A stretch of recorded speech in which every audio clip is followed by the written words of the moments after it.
রহমান রহিম আল্লাহ তাআলার নামে।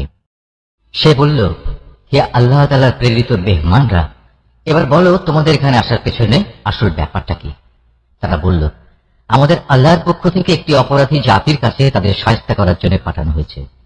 আমাদের বলা হয়েছে আমরা যেন মাটির শক্ত পাথর তাদের উপর বর্ষণ করি, যাতে তাদের নাম ধাম তোমার মালিকের কাছ থেকে চিহ্নিত করে দেওয়া হয়েছে। এটা হচ্ছে সীমা লঙ্ঘনকারী জালেমদের জন্য।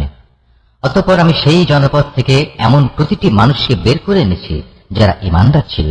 আসলে সেখানে মুসলমানদের একটি ঘর ছাড়া উদ্ধার করার মতো দ্বিতীয় কোনো ঘরই আমি পাইনি। তাদের ধ্বংস করে আমি পরবর্তী এমন সব মানুষদের জন্য একটি নিদর্শন সেখানে রেখে এসেছি যারা আমার কঠিন আযাবকে ভয় করে। আরো নিদর্শন রেখেছি মুসার কাহিনীর মাঝেও, যখন আমি তাকে একটি সুস্পষ্ট প্রমাণ সহ ফেরাউনের কাছে পাঠিয়েছিলাম।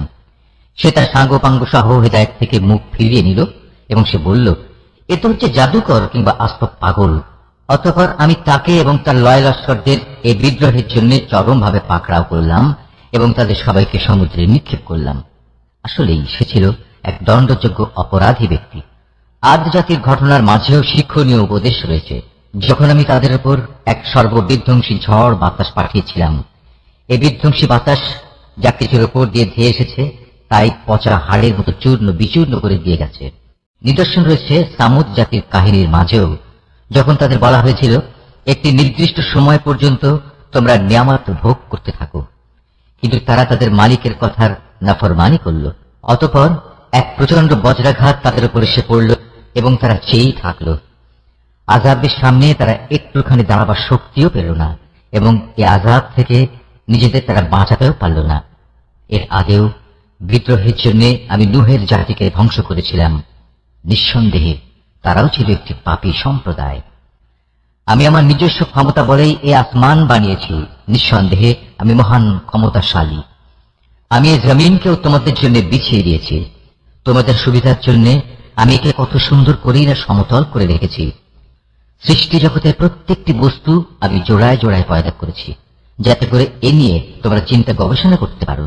অতএব তোমরা এসবের আসল স্রষ্টা আল্লাহ তাআলার দিকেই ধাবিত হও।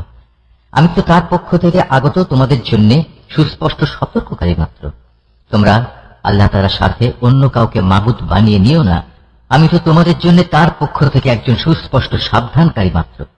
রসুলদের ব্যাপার এমনটিই হয়ে এসেছে। এর আগের মানুষদের কাছে এমন কোন রসুল আসেনি যাদের এরা জাদুকর কিংবা পাগল বলেনি।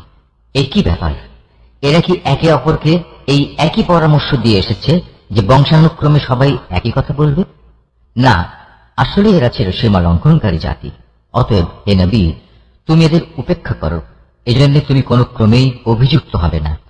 তুমি মানুষদের আল্লাহ তাআলার পথে উপদেশ দিতে থাকো, কেননা উপদেশ ঈমানদারদের উপকারে আসে। আমি মানুষ এবং জিন জাতিকে আমার ইবাদত করা ছাড়া অন্য কোনো উদ্দেশ্যে সৃষ্টি করিনি। আমি তো তাদের কাছ থেকে কোন রকম জীবিকা দাবি করি না। তাদের কাছ থেকে আমি এও চাই না তারা আমাকে খাবার যোগাবে।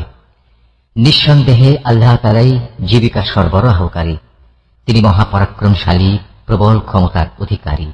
অতএব যারা সীমা লঙ্ঘনকারী জালেম, তাদের জন্য প্রাপ্য আযাবের অংশ ততটুকুই নির্দিষ্ট থাকবে যতটুকু তাদের পূর্ববর্তী জালিম লোকেরা ভোগ করেছে।